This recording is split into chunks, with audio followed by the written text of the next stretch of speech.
Very much. Thank you very much, Mr. Speaker. Mr. Speaker, I rise to support the Income Tax Amendment Bill now before this Honorable House. A bill that represents one of the most comprehensive, people-centered and forward-looking reforms of direct taxation undertaken by this government since assuming office in July 2021. Mr. Speaker, before I get down to business, I must indicate that so far in this sitting, we have absolutely no bill or motion dealing, if anything, with foreign policy. We had 2 VAT resolutions in the sphere of economics, 1 procurement bill, and we have an income tax bill, which again is situated in the realm of economics. So it's rather strange that the leader of the opposition seemed to be provoking some reaction where foreign policy is concerned. But Mr. Speaker, he had nothing to say. He attempted in his contribution to change the subject because the contrast between this government's approach and that of the previous administration under the leadership of the member for Miku South could not be clearer. Where they presided over stagnation, rising hardship, and a tax system frozen in time, this Labour administration has delivered growth, relief, and reform. Where allowances were left unchanged for decades, eroded by inflation and rising costs, this government has acted decisively to restore the real value and return fairness to the tax system in this country. The people of St. Lucia have already rendered the verdict. They rejected economic mismanagement and uncertainty and instead chose stability, compassion, and competence. This income tax reform is not just good economics, Mr. Speaker. It is good governance, and it reflects the mandate given to this government to move St. Lucia forward. Under PJP 1.0, we stabilize and restore confidence, as I said. Under PJP 2.0, we are reforming, modernizing, and building lasting prosperity.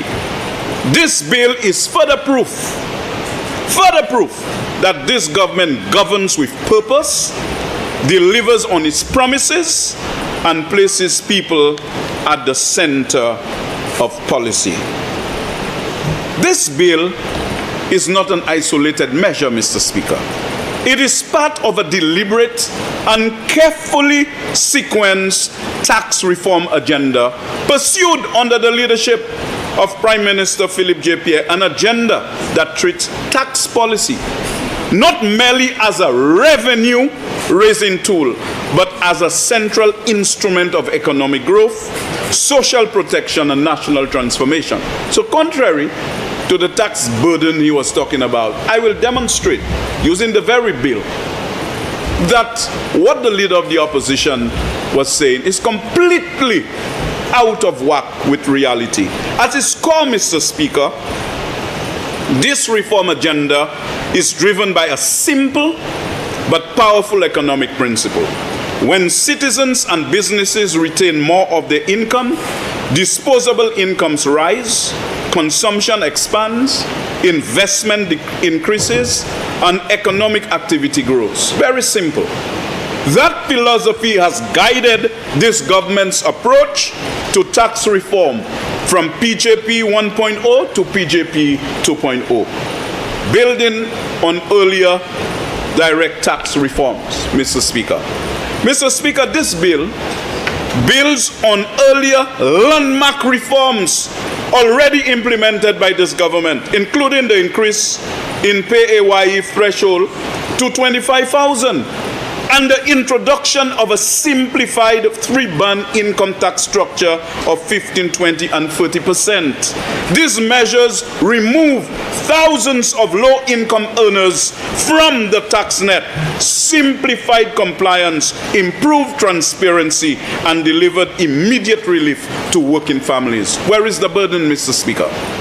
This direct tax reforms were deliberately designed to complement indirect tax measures introduced by this government, including VAT, import duty, and service charge reductions on essential food items, as well as targeted subsidies, Mr. Speaker, on LPG, flour, rice, and sugar.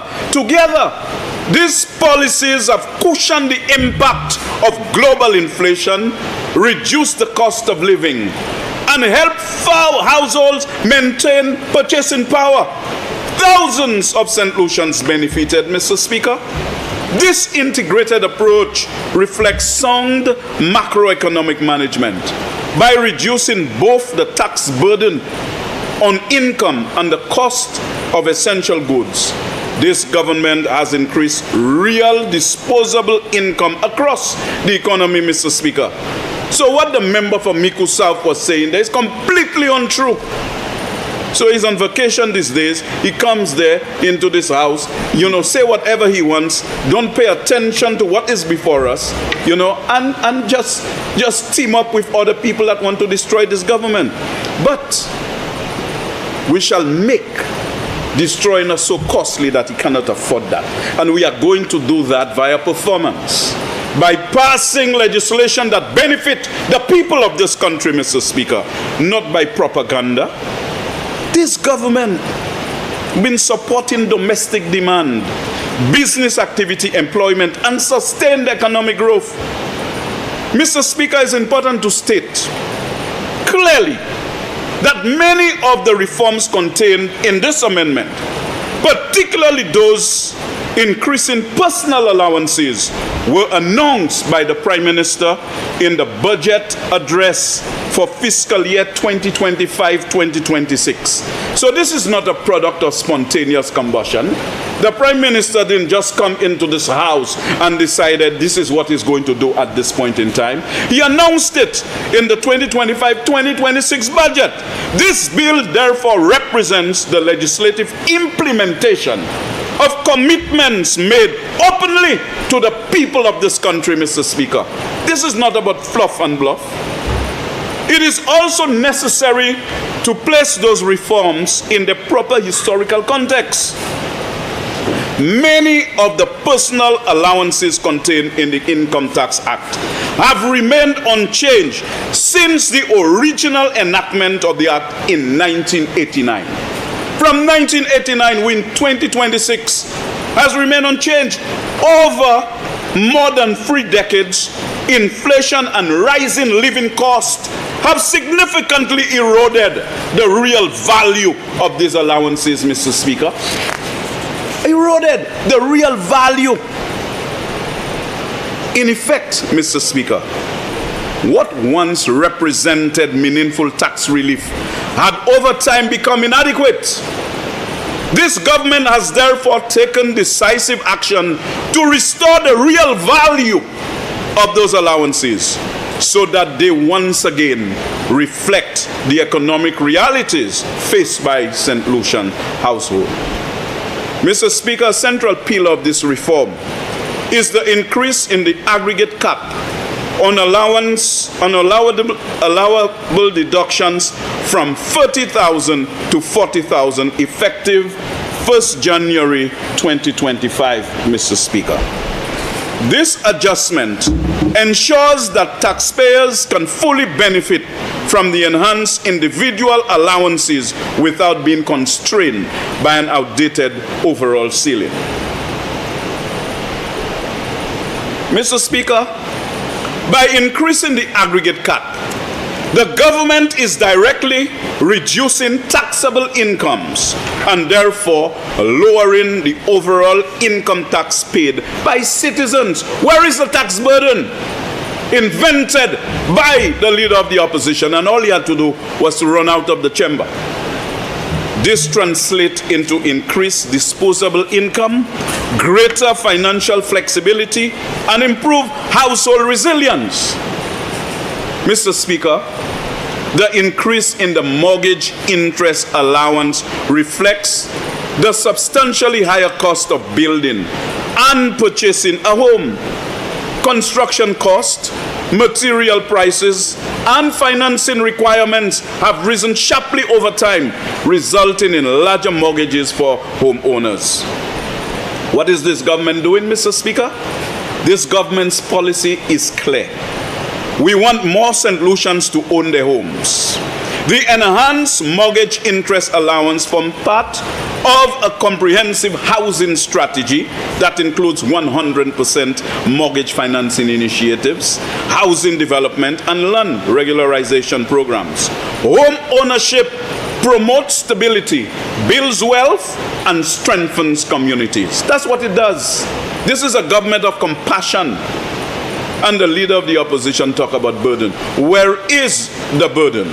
Mr. Speaker, the increase in the dependent allowance from $350 to $5,000 recognizes the growing responsibility placed on families who support relatives who may be elderly, ill, or otherwise unable to provide for themselves.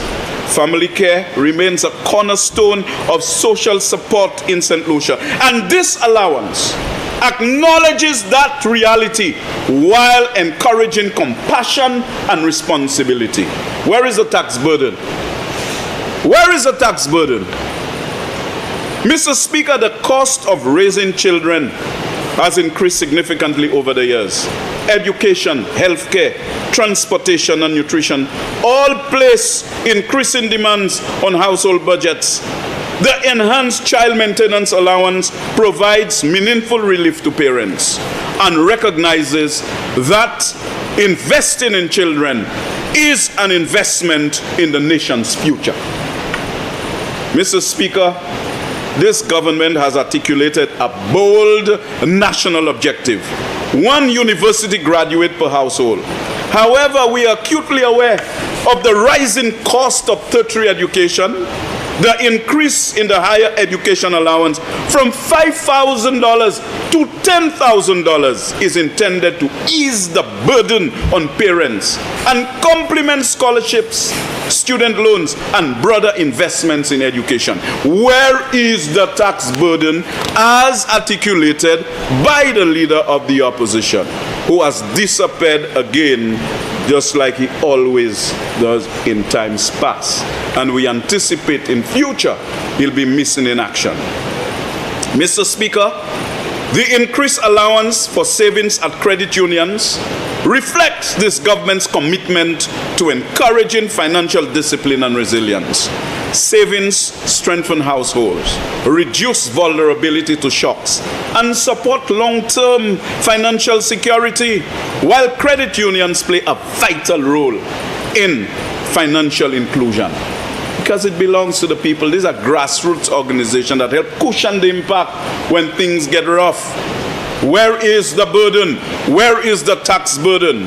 Mr. Speaker, the enhanced allowance for investments in government unapproved financial instruments encourages citizens to participate directly in national development. This mobilizes domestic capital, supports public investment, and strengthens economic sovereignty while promoting personal wealth creation. Where is the burden? Where is the burden, Mr. Speaker? The amendment relating to solar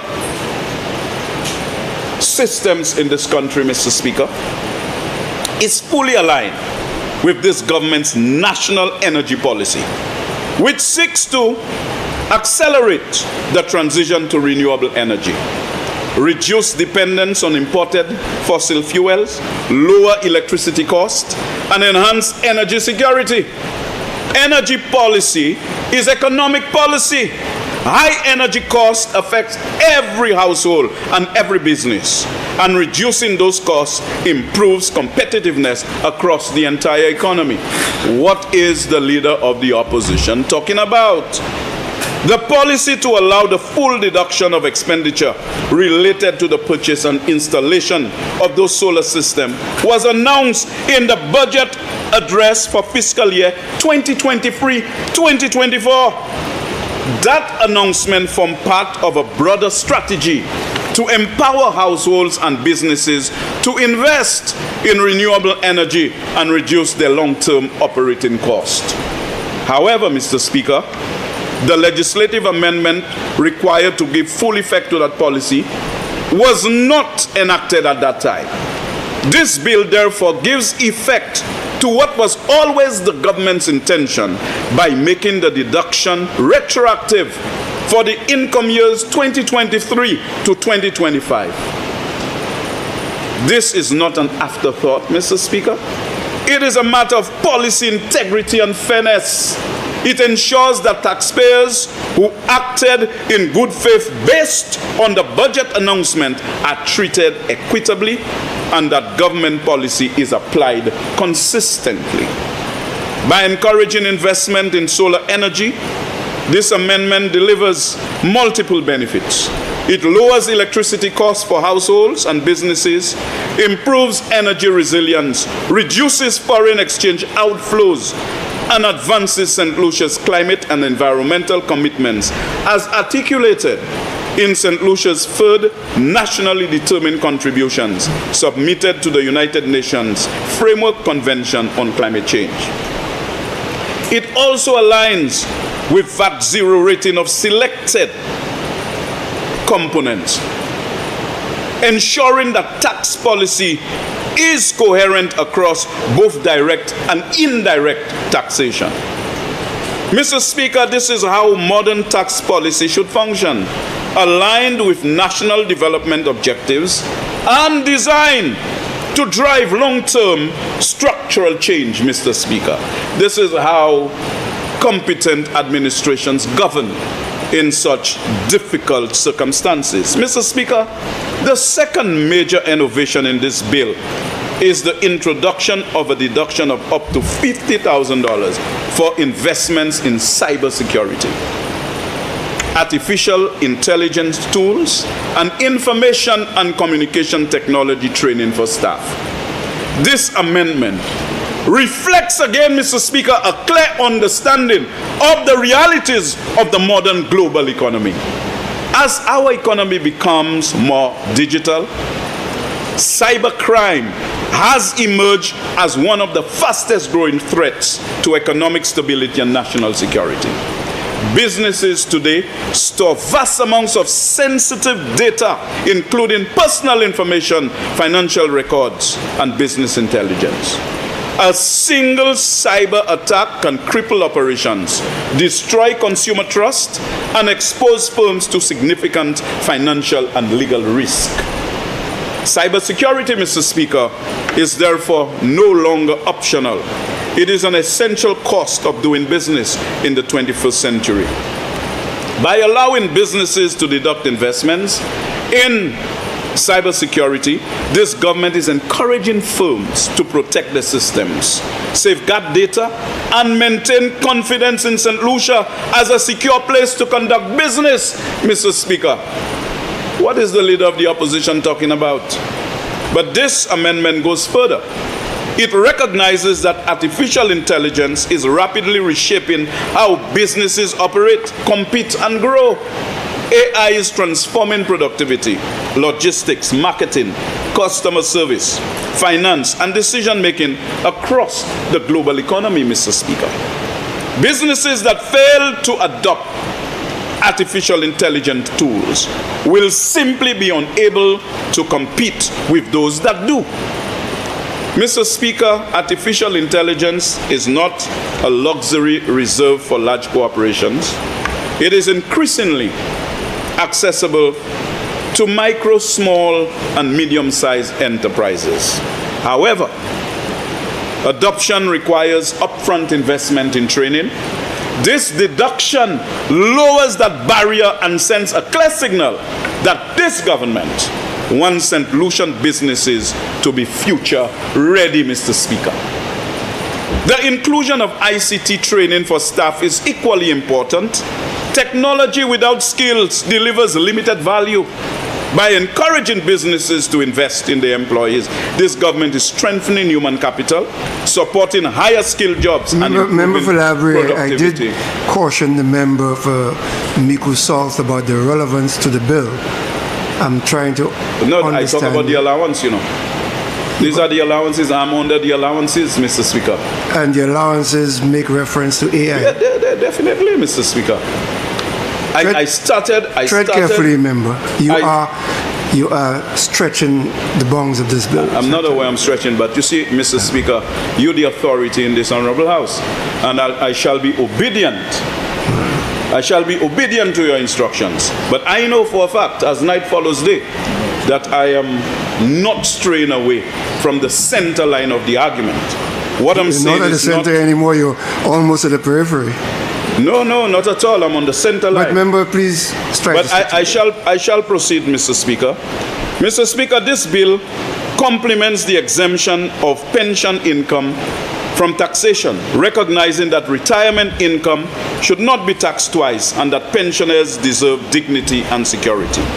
This reform reflects a compassionate and fair approach to fiscal policy that values people and not just numbers. Mr. Speaker, I conclude again by accentuating that if PJP 1.0 was about stabilization, relief, and restoring confidence, then PJP 2.0 is about consolidation, modernization, and transformation. This income tax reform demonstrates that when this government makes commitments in a budget address, it follows through with legislation. It modernizes our tax system, increases disposable incomes, and supports families and businesses, and positions St. Lucia for sustained growth and shared prosperity, Mr. Speaker. And therefore, Mr. Speaker, I commend this bill to this honorable House and fully support the Prime Minister in proposing this bill. I thank you, Mr. Speaker.